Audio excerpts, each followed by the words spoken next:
गांधी जी ने कहा कि जाओ बाजार से, वो गांधी जी जो अहिंसा के पुजारी थे, जो शाकाहारी थे, जो देश के नहीं दुनिया के नेता थे, उन्होंने कहा कि मेहमान भगवान समान होता है, जाओ बाजार से गोश्त मटन लाओ और इसको खिलाओ, क्योंकि मेरे दोस्त का बेटा है, मेरा मेहमान है, ईद का दिन है और ईद के दिन अपने घर रहता तो गोश्त खाता। क्या किरदार था गांधी जी का। उस लड़के ने यह बात सुना, वो गांधी जी के कदमों पे गिरा, कहा गांधी जी बहुत बहुत शुक्रिया, मैं आज गोश्त नहीं बल्कि सब्जी खाऊंगा क्योंकि मैं आपके पास आया हूं। कितनी अच्छी बात है। मगर जिनको देख लो आज ये कह रहा है गुजरात मॉडल बनाऊंगा। क्या है गुजरात मॉडल? आपने बाबू बजरंगी की सीडी सुना है कि नहीं सुना है? अभी लग रहा हूं क्या मैं इसके ऊपर। कहता है बाबू बजरंगी कि नरेंद्र भाई पूरे मुस्लिम जहां जहां मुसलमान रहते थे आकर के हमें शक्ति देकर चला गया, हमको एकदम तैयार करके चला गया, जज्बात भड़का के चला गया। इस्माइल नाम का कोई मुसलमान, शायद इस्माइली नाम था, कोई मुसलमान जो था बाहुबली बदमाश कोई रहा होगा, क्या उसको पुलिस ने पकड़ के हमें दिया और कहा कि इसको छोड़ना मत, मारी डालना, और हमने उसका काम तमाम कर दिया। किसने? बाबू बजरंगी कहता है। और बाबू बजरंगी खुलेआम कह रहा है, छूट के नहीं बोल रहा है। उसकी बात आज पूरी दुनिया में वायरल हो रही है। ये गुजरात मॉडल की बात करने वाले सुन लो। कहता है कि मस्जिद के बगल में गड्ढा था, उस गड्ढे में मैंने मुसलमान लड़की लड़के औरतों सबको मार मार के धकेल दिया, वो ऊपर चढ़ ही नहीं सकते। हाँ, कुछ मुसलमान टीका लगा के जय श्री राम का नारा लगाकर बात बच गए, लेकिन बाकी मुसलमानों को मैंने डाल दिया। और कहता है पत्रकार से कि मैं मुसलमानों को मारने में मुझे बहुत मजा आती है। रात को जब मैंने सबका काम तमाम कर लिया तो मैंने गृह मंत्री को टेलीफोन करके दे दिया कि साहब काम कर दिया।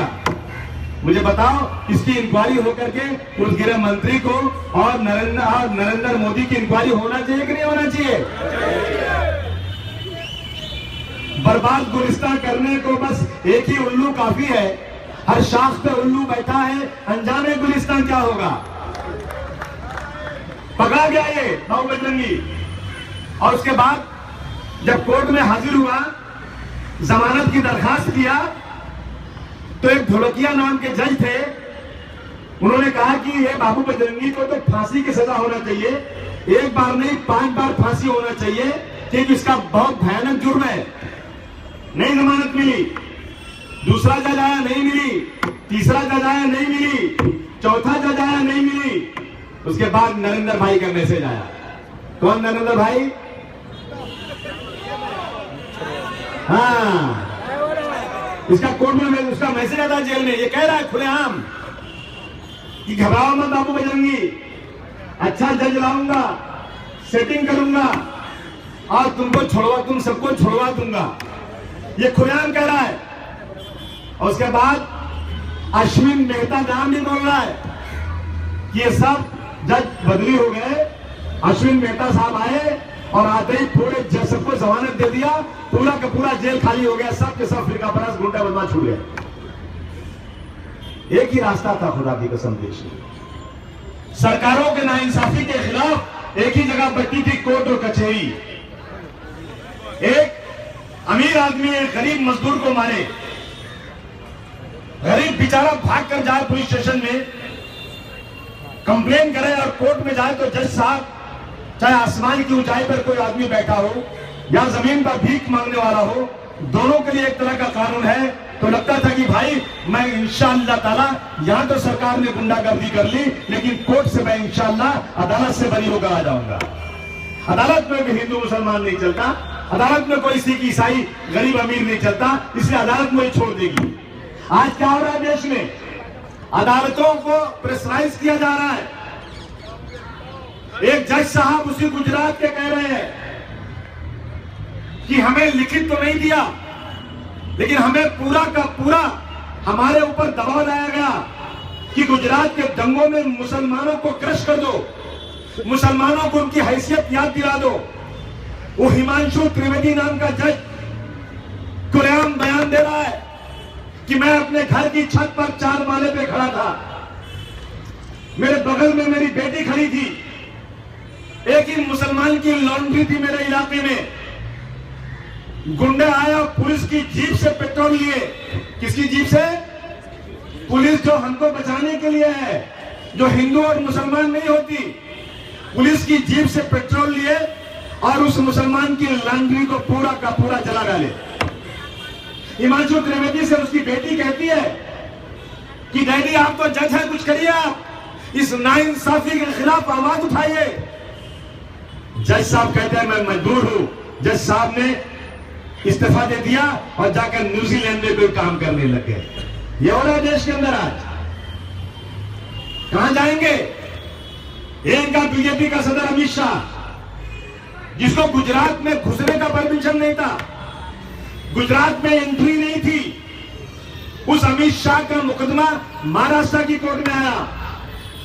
सीबीआई ने पता नहीं क्या चक्कर चलाया कि जज साहब ने इसको मुकदमे से बाहर कर दिया, लेकिन आज तक सीबीआई ने अगली कोर्ट में अपील नहीं किया।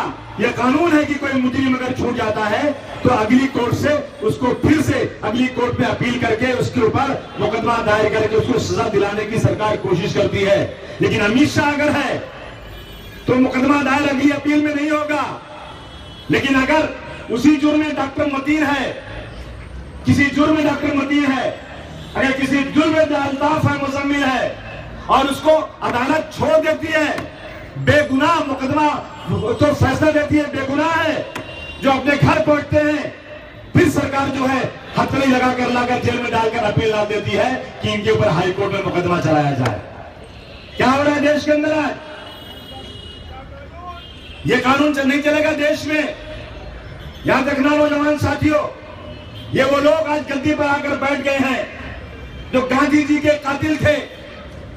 हमें तय करना पड़ेगा, 1947 में जो संविधान बना था, इस देश में हिंदू और मुसलमान, सिख, ईसाई सबको एक तरह से देखा जाएगा। वो कानून रहेगा या ये देश हिंदू राष्ट्र की तरफ बढ़ेगा? ये हिंदुओं के भी नहीं है, ये सिर्फ बेवकूफ बना रहे हैं, ये सिर्फ सत्ता की लालच में हिंदू और मुसलमान को लड़ाकर राजनीति करना चाहते हैं। आज जो भाषण करता है नरेंद्र मोदी, लगता है कोई गली का टपोरी महल्ले का बोल रहा हो। कैसा भाषण करता है ये आदमी आज? यह इनका आजादी में कोई लेना देना नहीं। जब ये देश गुलाम था, मैं किसी की तारीफ नहीं कर रहा हूं, लेकिन हिस्ट्री के पन्ने उठाकर बताना चाहता हूं कि 1857 की गदर में 5 लाख मुसलमानों को शहीद किया गया था। एक बड़े कड़ाहे में तेल गरमा करके मुसलमानों को तेल में डाल देते थे और दूसरे को कहते थे तू अंग्रेजों के साथ खड़े हो जा, तौबा कर ले आजादी के लिए, नहीं तो तुझे भी डाल दिया जाएगा। और मुसलमान कहता था एक बार नहीं 10 बार डाल दो, लेकिन मैं हिंदुस्तान को आजाद करवा कर ही रहूंगा। तारीख गवाह है, आज तक किसी मुसलमान ने काला पानी की जेल से अंग्रेजों की चापलूसी नहीं किया।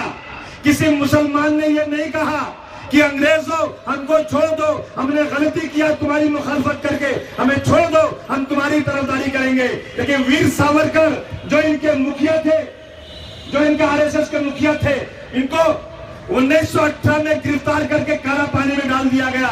इन्होंने 3 खत लिखे 1918 से 1923 के बीच में कि हम माफी चाहते हैं अंग्रेजों तुमसे, हमें छोड़ दो, हम गांधी जी के तमाम जितने आंदोलन चल रहे हैं देश में, हम इसको हम जो हल्का कर देंगे, इसकी मुखालफत करेंगे। अंग्रेजों हम तुम्हारी जिंदाबाद करेंगे और तुमको हिंदुस्तान में आगे हुकूमत तुम्हारी चले, हम सब तुम्हारे लिए काम करेंगे। ये अंग्रेजों के तलवे चाल करके अंग्रेज जिंदाबाद कर रहे थे। वो आज मुसलमानों से इस मुल्क की वफादारी की सर्टिफिकेट मांग रहे हैं। हमें आना पड़ा आज यहां पर, इसलिए आना पड़ा कि देश की आजादी खतरे में है। देश को आजाद कराने में किसी एक धर्म के लोग नहीं, हिंदू, मुस्लिम, सिख, ईसाई सब ने देश को आजाद कराने के लिए एक साथ खड़े होकर के अंग्रेजों को धक्के मार के इस मुल्क से भगाया था। आज क्या हो रहा है देश के अंदर? मैं ये नहीं कहता कि मुसलमान तुम हिंदू बन जाओ, हिंदू तुम मुसलमान बन जाओ। मैं कहता हूं मुसलमान तुम मस्जिद में जाओ, हिंदू तुम मंदिर में जाओ, तुम पूजा करो, तुम नमाज पढ़ो, अपने अपने धर्म पर अच्छी तरह से रहो। मैं नहीं चमचागिरी करना चाहता शाहरुख खान की तरह से या सलमान खान की तरह से, दिखाने के नाम तो तुम्हारा मुसलमान और तुम गणपति घर में पूजा करते हो कि हमसे लोग खुश रहे, इसीलिए तो करते हो ना। मुझे कोई उससे इतराज नहीं है, लेकिन ये सब दिखावटी चीजें हैं। मैं कभी उस आदमी को सच्चा नहीं मानता जो अपने धर्म को छोड़कर दूसरे के धर्म में जाकर काम करे। मैं सच्चा उसे मानता हूं जो सच्चा धर्म पर है। एक हिंदू सच्चा हिंदू पूजा करेगा, कोई माई के नाम में ताकत नहीं तो उसको मस्जिद में जाकर नमाज पढ़ाए, कोई जरूरत नहीं इसे करने की। आप अपने रास्ते पर, मैं अपने रास्ते पर, लेकिन दोनों भारतवर्ष के नागरिक, दोनों हिंदुस्तान की सरहदों पर अपने खून को निछावर करने के लिए तैयार रहना चाहिए। मैंने अभी सुना सलमान के बाप का स्टेटमेंट, मुझे शर्म आ गई। आज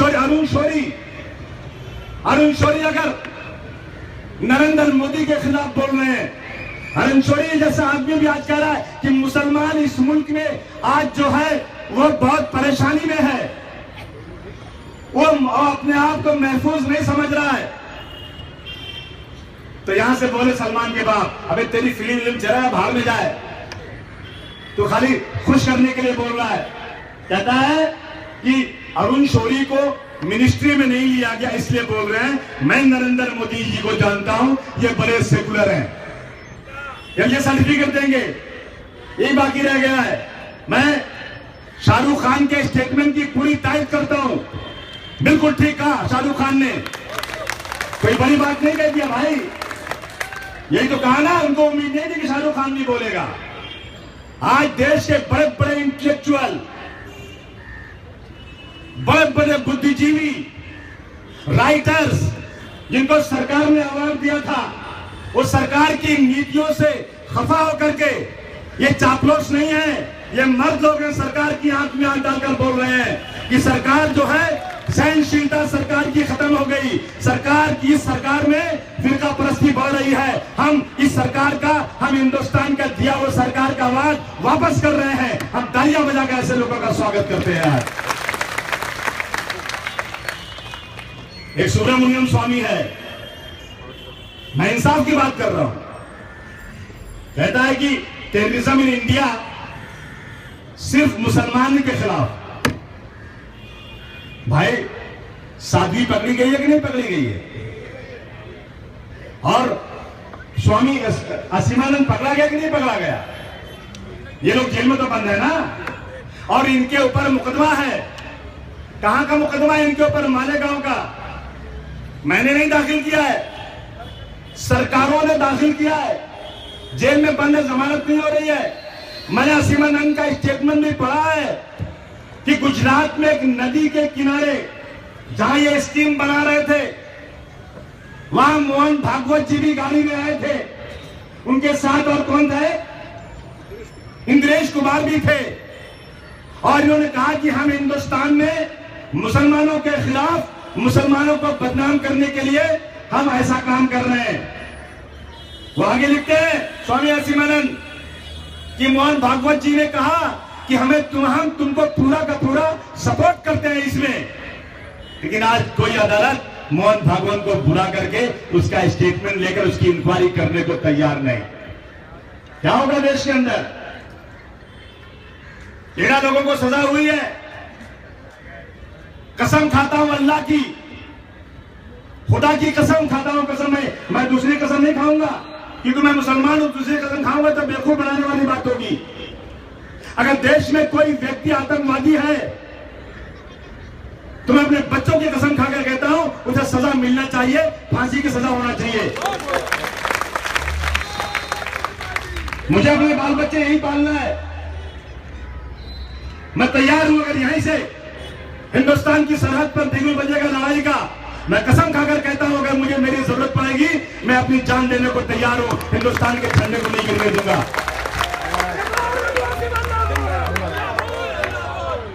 मेरी मिल्लत और कौम के लोगों ने दिखाया करके ये मुसलमानों को गद्दार कहते हो,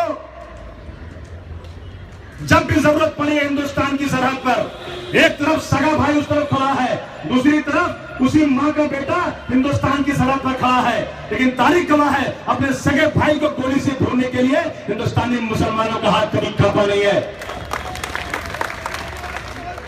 इसलिए आपके बीच चल कर आया हूं। आज एक तरफ कहता है आदित्यनाथ, कहता है पाकिस्तान भेज देंगे, पाकिस्तान के आतंकवादी और शाहरुख खान में कोई अंतर नहीं, ये बोली बोल रहा बेटा। मुझे बताओ ईमानदारी के साथ, मुसलमानों की कौन सी संगठन ट्रेनिंग करती है हिंदुस्तान में? मेरा दुश्मन मुझे बता दे, मुसलमानों का कौन सा संगठन किसी मैदान में लाठी या तलवार लेकर या बंदूक लेकर कोई परेड करता हो कि हम एक फौज बना रहे हैं? बता दे कोई, न खुल के न छुप के। अगर कोई ऐसा है तो मुझे बताओ, मैं अपने हाथों से जाकर उसको नेस्त नाबूद कर दूंगा। हिंदुस्तान के पास फौज है बहुत बड़ी, हिंदुस्तान की ताकत बहुत बड़ी है। यदि पाकिस्तान से लड़ाई होगी ना, इंशाअल्लाह एक दिन में पाकिस्तान को नेस्त नाबूद कर देगी हिंदुस्तान की फौज। लेकिन ये आधा नगर पहन के, काली टोपी पहन के किसको मारने के लिए? अरे इनकी महिलाएं जिनको चोरी का बोझ नहीं संभलता, वो लाठी लेकर खड़ी है, बंदूक लेकर खड़ी है, किसको मारने के लिए? याद रखना, मैंने पहले भी कहा था, आज भी कहता हूं, एक तरफ देश को आईएसआई से खतरा है, हमारे सिपाही, हमारी फोर्सेस आईएसआई से लड़ रही है, लेकिन दूसरी तरफ आस्तीन के सांप आरएसएस से देश को बहुत बड़ा खतरा है। ये देश के अंदर हिंदू और मुसलमान के नाम पर भाइयों को बांटने की कोशिश कर रहे हैं। एक बिहार का आदमी कहता है कि 2022 तक मुसलमान खत्म हो जाएंगे, सब हिंदू हो जाएंगे। कोई मुसलमान ने कहा कि आज तक हिंदू खत्म हो जाएंगे यहां पर? अरे भाई, जुम्मा 8 दिन की हुकूमत मिली, इतना ही था, पता नहीं कितने दिन चलेगी। 1000 साल मुसलमानों ने हुकूमत किया है, 1000 साल। तारीख गवाह है, आज तक मुसलमानों ने कभी भी किसी हिंदू को तंग करने की कोशिश नहीं किया। कभी ये नहीं कहा कि हिंदू तुम मुसलमान बन जाओ। न एक दंगा हुआ है 1000 साल में। चूड़ियां पहनो नरेंद्र मोदी, चूड़ियां पहनो। तुम क्या मुकाबला करोगे मुसलमानों का? मैं भी उस दिन पढ़ रहा था, इंसाफ की बात सुनो। औरंगजेब रहमतुल्लाह अलैह की सरकार थी, औरंगजेब रहमतुल्लाह अलैह बादशाह थे। उनके सिपह सालार ने एक पंडित से कहा कि तेरी जवान बेटी को सजाकर मेरे घर में भेज दे। फरमान था सिपह सालार का। पंडित परेशान हो गया, क्या करूं अब मैं, मुसलमानों की हुकूमत है, किसके पास जाऊं? कहा 15 दिन में तेरी लड़की को सजाकर मेरे पास भेज देना। पंडित आए, लड़की से कहा कि बेटा ये हुक्म है, मैं क्या कर सकता हूं? लड़की ने कहा कि पिताजी आप कुछ भी करके 1 महीने का टाइम मांग लीजिए और कहिए कि 1 महीने में मेरी लड़की को तुमको दे दूंगा। गया वो, कहा भाई मेरा पैसे उसे नहीं सजाने के लिए, मैं मजबूर हूं, तुम मुझे 1 महीने का टाइम दे दो, मैं मेरी लड़की को तुम्हारे हवाले कर दूंगा। खुश हो गया, चलो ठीक है। लड़की निकली, अपना भेष बदल के निकली, एक मस्जिद में नमाज पढ़ रहे थे औरंगजेब रहमतुल्लाह अलैह। बाहर सारे साहिल खड़े थे, लोग खड़े थे अपनी फरियाद लेकर के। वो लड़की भी लड़के का ड्रेस पहन करके गई। उसमें जैसे उसने वो सबसे हाथ मिला रहे थे, लड़की ने हाथ बढ़ाया, उन्होंने उस पर रुमाल रख दिया हाथ पर, फिर हाथ मिला, कहा मैं गैर लड़की से हाथ नहीं मिला सकता। बोले तुम्हारी शक्ल तुमने आदमी की बनाया, लेकिन तुम औरत, तुम्हें पहचान गया तुमने। बोलो बेटा क्या बात है? कहा कि हमें फलाने सिपह सालार ने मेरे बाप से कहा है कि तुमको 1 महीने के अंदर अपनी लड़की को सजाकर मेरे पास भेजना पड़ेगा। उन्होंने बात सुना, कहा कि बेटा तुमको जाना तो पड़ेगा उसके पास। घबरा गई लड़की कि मैं बादशाह के पास आई, बादशाह भी कहता है तुझे जाना पड़ेगा। लड़की ने कहा कि मैं 2-3 दिन वहां ठहरी, लेकिन मुझे बादशाह ने बेटी कह के बुलाया, लेकिन ये कहा कि तुझे जाना पड़ेगा। मुझे उम्मीद तो कुछ नजर आई, लेकिन क्या करेंगे, मजबूरी है। 1 महीना पूरा हुआ, लड़की का बाप पंडित अपनी लड़की को लेकर गया, सिपह सालार के पास दे दिया, उसको खड़ा किया। सिपह सालार पैसे बांट रहा था सबको खुशी में। एक आदमी आया पर्दा किए हुए, उसने हाथ बढ़ाया, उस सिपह सालार ने उसको पैसा रखा, उसने हाथ पकड़ लिया और हाथ पकड़ के उसको दोनों तरफ से पकड़ा गया, उसका हाथ चीर के उसको मार डाला। वो थे औरंगजेब रहमतुल्लाह अलैह। उन्होंने कहा बेटी जिस दिन तू मेरे आई थी उस दिन से मैंने मेरी प्यास पूरी नहीं हुई, मैंने पानी नहीं ठीक से पिया। मंदिर पे खड़े हुए उसके घर के पास और उसी मंदिर के पास खड़े होकर उन्होंने पानी पिया। आज भी उस मंदिर के पास मस्जिद उनके यहाँ पे बनवाए हिंदू भाइयों ने। ये इंसाफ का पैमाना था मुसलमान बादशाहों का, ये न्याय था। औरंगजेब रहमतुल्लाह का लिखा हुआ खत आज भी बनारस हिंदू यूनिवर्सिटी में महफूज है। लिखा है उसके अंदर कि मंदिर को हाथ मत लगाना। लिखा उन्होंने गाय का कहीं भी गाय की कुर्बानी मत करना। नरेंद्र मोदी तुम लोग जो है बीफ के नाम पर सरकार चलाते हो, तुम्हारी माँ ने दूध पिलाया है तो गोवा में जाकर बीफ को बैन कराओ तो मैं समझूंगी तुमको ताकत है। हम आपके पास चल कर आए हो दोस्तों आपसे बात करने के लिए। एक कैलाश विजय वर्गियार, क्या नाम है उसका, भाई जो चाहो बोल देता हूं, जैसे लगता है कि इनके बाप की वफंसी है और दूसरे लोग सब परदेसी हैं। वो लोग जो अंग्रेजों के पिट्ठू थे वो हमसे आज वफादारी मांग रहे हैं। मैं आज आपसे कहने आया हूं नौजवान साथियों, भाइयों और बहनों, ये दंगाई लोग हैं। 1992 में इतने लोग मारे गए, इंसाफ होता अगर आज रोज दिल्ली की गद्दी पर बैठ के बात करते हो। 1992 में मारे हुए 2500 लोगों को कुछ कंपनसेशन दे दो, श्री कृष्ण कमीशन को लागू कर दो, नहीं लागू करेंगे। गीता नाम की एक लड़की आई पाकिस्तान से, 10-15 साल पहले पाकिस्तान चली गई थी। हमें हमदर्दी, हमें कोई इस पर एतराज नहीं है। बड़ा टेलीविजन पर दिखाया गया उसको, चारों तरफ जय जयकार हुई सरकार की। वहां का संगठन लेकर आया, प्रणब मुखर्जी फोटो खिंचवा रहे हैं गीता के साथ, बोलती बाकी बिचारी गूंगी है। दिल्ली के मुख्यमंत्री अरविंद केजरीवाल फोटो खिंचवा रहे हैं, नरेंद्र मोदी की फोटो खिंचवा रहे हैं। और उसके बाद दादरी में एक आदमी मारा गया, इसी मुल्क का रहने वाला, आज तक उसके परिवार के साथ खड़े होकर बात करने को तैयार नहीं। आप सोचिए जरा, क्या इंसाफ है ये, क्या इंसाफ का पैमाना है।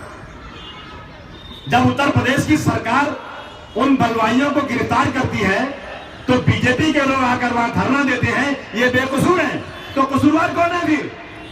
उसको पकड़ा तो लाके।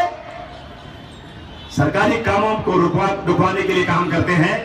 मुझे खुशी है कि पाकिस्तान के उस संगठन ने 1 करोड़ रुपया जो दे रहे थे ये दिखाने के लिए, अपनी वाह लूटने के लिए कि पाकिस्तान में मेरी तारीफ होगी, पाकिस्तान के संगठन ने उठाकर उनके मुंह पर मार दिया और पैसा नहीं लिया।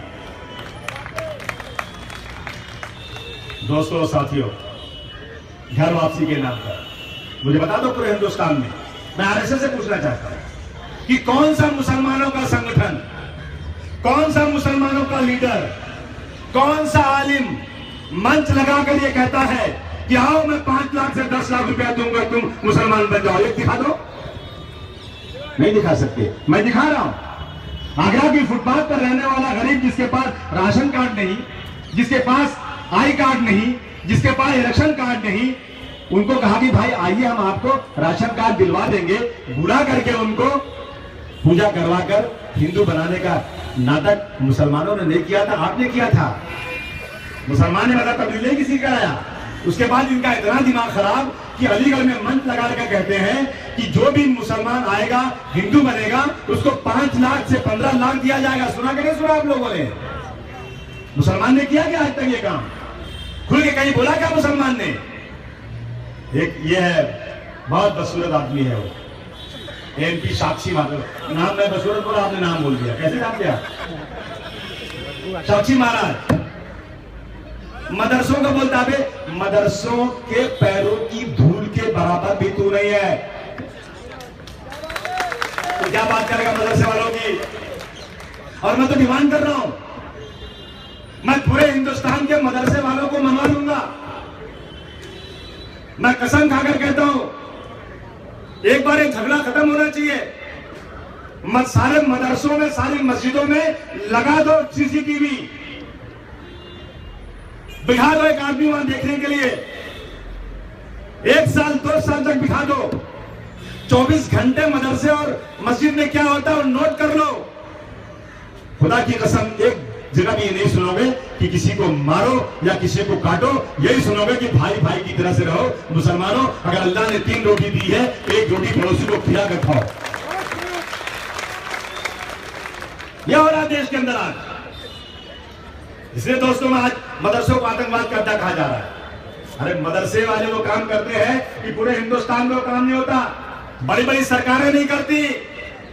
महल्ले का बच्चा लावारिस जिसके माँ बाप नहीं है, उनको महल्ले की गंदगी से उठा करके मदरसे में ले जा करके नहला धुला करके कपड़े दे करके रहने की जगह दे करके खाना कपड़ा दे करके उनको इंसान बनाकर तहजीब सुना करके उनको लाकर छोड़ दिया जाता है कि जाओ रोजी रोटी कमाओ, और उनसे 1 लाख पैसा नहीं लिया जाता। पूरे हिंदुस्तान सरकार को यह काम करती है क्या? ये बता देना मुझे, एक जगह बता दें कि हाँ हिंदुस्तान की सरकार ऐसा काम भी करती है। रोजाना कहीं मुसलमानों को गाय के नाम पर, कई मुसलमानों को लव जिहाद के नाम पर, कई मुसलमानों को आतंकवाद के नाम पर इस देश में परेशान किया जा रहा है। और आज खासतौर से पुलिस वालों का दिमाग ज्यादा खराब हो गया है, बहुत दिमाग खराब हो गया है। याद रखना दोस्तों, जब गदर हुई थी 1857 के अंदर, पूरा नौजवान सिर्फ गाय की चर्बी का कारतूस इस्तेमाल होता है मुंह से। जब बलिया के जेल से, बलिया से सिपाही मंगल पांडे ने आवाज लगाई थी, तो पूरा हिंदुस्तान का पूरा जवान सड़क पर आ गया था। अंग्रेज की हुकूमत हिल गई थी। उस वक्त अंग्रेजों ने सोचा, एक कानून बनाया 1860 के अंदर कि हिंदुस्तानी नौजवान, हिंदुस्तानी जनता और पुलिस के हाथ में एक डंडा दे दिया कि अगर हिंदुस्तान की जनता बोलती है ना, मार मार के हड्डी तोड़ दो। अगर वही डंडा खींच करके हिंदुस्तानी मारेगा तो उसके ऊपर मुकदमा होगा, वो जेल भेजा जाएगा। कब बना था कानून? 1860 में। 1947 में अंग्रेज भगा दिया गया, लेकिन आज भी पुलिस का कानून वही 1860 का इस्तेमाल हो रहा है। मैं वार्निंग देना चाहता हूं पुलिस वालों को कि तुमने मुंबई के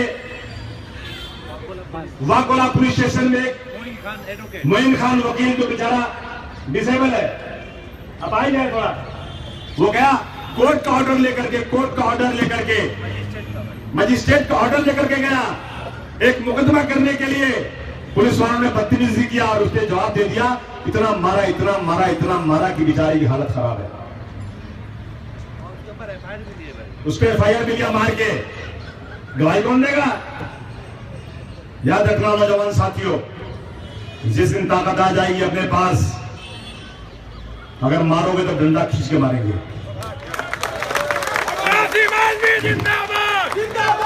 देश का कोई कानून नहीं कहता मारने का, देश का कोई कानून मारने को नहीं कहता। याद रखना, नोट कर लो इस बात को। सितम करोगे सितम करेंगे, करम करोगे करम करेंगे। हम आदमी हैं तुम्हारे जैसे, जो तुम करोगे वो हम करेंगे। गुलाब दोगे गुलाब देंगे, तुम्हें गुलों की किताब देंगे। हमें डुबाने की सोचना मत, तुम्हें भी कागज की नाव देंगे। याद रखना, कलम हुए तो कलम करेंगे। याद रखना, हम तुमसे कुछ भी कम नहीं करेंगे, जो तुम करोगे वो हम करेंगे। अभी पूसद के अंदर, पूसद में पुलिस वालों से झगड़ा हुआ। एक नौजवान ने 3 पुलिस वालों को चाकू मार दिया, गुंडागर्दी किया। पकड़ो, बहुत पुलिस वाले मारते हैं, एक किसने मार दिया? पकड़ो, मुकदमा करो, मना कौन करता है? सख्त से सख्त सजा दो, कोई मना नहीं करता। लेकिन एक नौजवान ने 3 को मारा, पुलिस वालों को। पुलिस समझती है कि हम तो इस दुनिया के नहीं, उस दुनिया के आदमी हैं, हम जो करें सब सच, और हमारे साथ कोई कुछ करे ना तो साले को बर्बाद कर दो, मार मार के हाथ पैर तोड़ डालो। आज आतंकवाद के नाम पर लोगों को पकड़ा जा रहा है। जुमा मस्जिद के खतीब को, जुमा मस्जिद के इमाम पूसद को गिरफ्तार किया गया है। अब कहा जा रहा है कि पूसद में जुमा मस्जिद के इमाम साहब इस देश के अंदर जंग की बात करते हैं। मैं पूछना चाहता हूं, मेरे पास सीडी है, एक एमपी जाकर भाषण करता है कि जब तक सिद्धार्थ नगर के मीनारों से, जहां से अल्लाह अकबर का नारा आता है, जब तक इन मीनारों से अल्लाह अकबर की जगह पर हर हर महादेव का नारा नहीं आएगा, उस वक्त तक आदित्यनाथ की सेना चुपचाप नहीं बैठेगी और इन मस्जिदों के से अल्लाह अकबर का नारा बंद करवा कर ही दम लेगी। बड़े बड़े हार गया गधा का है कितना पानी। सरकार तुम्हारी इतराते हो जो चाहो बोलते हो, इसलिए आपके पाचन कराया हुआ। भाई को भाई से लड़ाया जा रहा है। मैं एक ही बात कहना चाहता हूं नौजवान साथियों, मेरा मकसद यह है आज कि सांप्रदायिकता को खत्म करने के लिए इस देश का ज्यादातर हिंदू भाई जो है ना वो सेकुलर है, उसको इंटरेस्ट नहीं इन चीजों में बेवकूफ बनाने में। आप सोच लो एक बात, आग को जलाने के लिए आग की जरूरत नहीं पड़ती, आग को बुझाने के लिए आग की जरूरत नहीं बल्कि पानी की जरूरत पड़ती है। हमें आग जलाना नहीं है, आग बुझाना है। हमें अपने महल्ले में हिंदू भाइयों से कह देना है, हिंदू भाइयों मुसलमान तुम्हारे साथ है और तुम मुसलमानों के साथ रहो, हमें लफड़े में नहीं जाना। ये शुरू कर दो। असीमानंद नाम का एक आदमी जेल में था, एक मुसलमान लड़का कैदी जेल में था, जिसको एटीएस ने कहा ये कसूरवार, सीबीआई ने कहा ये कसूरवार, 6 साल जेल में रहा। असीमानंद की उसने खिदमत किया, उस मुसलमान की खिदमत करने से असीमानंद को लगा कि ये मुसलमान बेचारा इतना अच्छा है कि मेरी खिदमत कर रहा है, मैं इसको बेगुनाह जेल की सलाखों के पीछे नहीं रहने दूंगा। वो असीमानंद जो आरएसएस का जाकर के कोर्ट में जज के सामने कह दिया ये सब बच्चे बेकसूर हैं, ये मालेगांव के ब्लास्ट में, ये मक्का मस्जिद के ब्लास्ट में नहीं है, इसमें तो आरएसएस के लोग हैं, इनको ये बेकसूर हैं। उसके बाद सरकार ने एनआईए बनाया और उस मोहब्बत की वजह से असीमानंद की उनके जबान से जो बात निकली, आज वो बच्चे छूट कर अपने घर पहुंच गए। अगर वो बच्चा असीमानंद के साथ आरएसएस जो हिंदू मुसलमानों के खिलाफ है वहां मुखालफत करता तो क्या उसका दिल पसीजता? नहीं पसीजता। आज तय करो, हम इस देश में हिंदू मुस्लिम एकता चलाएंगे। मैं कल गोवंडी में बड़े बड़े बदमाश गुंडे जो हमेशा मुसलमानों से लड़ते हैं उनको मैं शरबत पिलाने वाला हूं, रुई अफ़ज़ा का शरबत पिलाने वाला हूं, उनको समझाने वाला हूं कि बेटा देख, जलेंगे हम तो जल जाएगा सारा गुलसिता माली, जलेंगे हम तो जल जाएगा सारा गुलसिता माली, समझ मत सहने गुलशन में मेरा ही आशियाना है। बेटा आग लगेगी ना तो आग तेरे घर तक जाएगी, खाली मेरे घर में नहीं रहेगी। माना कि मेरे 4 मरेंगे ना तो 1-2 तेरे जरूर मरेंगे। ये होता है, जिसे न तू मर न मैं मरूं। तेरी मस्जिद में भी मस्जिद में तेरी पूजा हो, तेरी गणपति चले और मेरी भी अजान हो और मेरा भी मुहर्रम का जुलूस चले और आप सब भाई भाई की तरह से रहें, ये मैं कोशिश मुंबई में करने जा रहा हूं। आप सब अपने इलाके में करो और देश से सांप्रदायिकता को खत्म करो, फेका परस्ती को खत्म करो और नरेंद्र मोदी को जल्द से जल्द कुर्सी से उतार करके उसे वापस गुजरात भेजो। धोबी का कुत्ता घर का न घाट का। एक बार उतर गया ना तो देगोड़ा हो जाएगा। देगोड़ा बेचारे घूमते रहते उस पे मारुति की वैन में। आपका बहुत बहुत शुक्रिया, आप लोग आए, आपने बातें सुनी, बहुत बहुत धन्यवाद, आपका बहुत बहुत एहसान।